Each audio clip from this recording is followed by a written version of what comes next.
Cyber crime விழிப்புணர்வு காலத்தூண் நாளொன்றுக்கு 2 முறை மட்டுமே ஒலிக்கப்படும் என்று அறிவிக்கப்பட்டுள்ளது. அண்மை செய்தியாக பார்க்கிறோம். கூடுதல் விவரங்களோடு செய்தியாளர் சுசித்ரா இணைகிறார். சுசித்ரா, விவரங்கள்.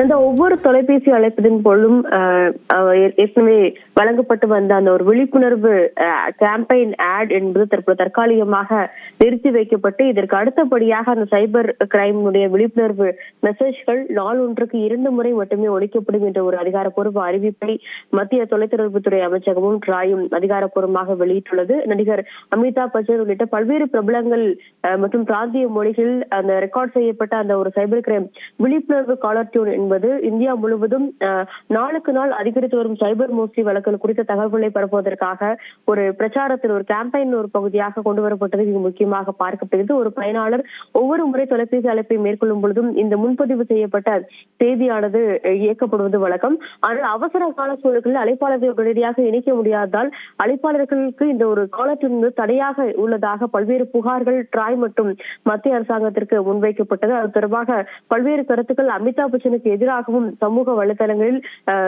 பரப்பப்பட்ட நிலையில் அந்த விவகாரத்திற்கு அடுத்தபடியாக தற்பொழுது இந்த ஒரு முடிவு என்பது எடுக்கப்பட்டுள்ளது.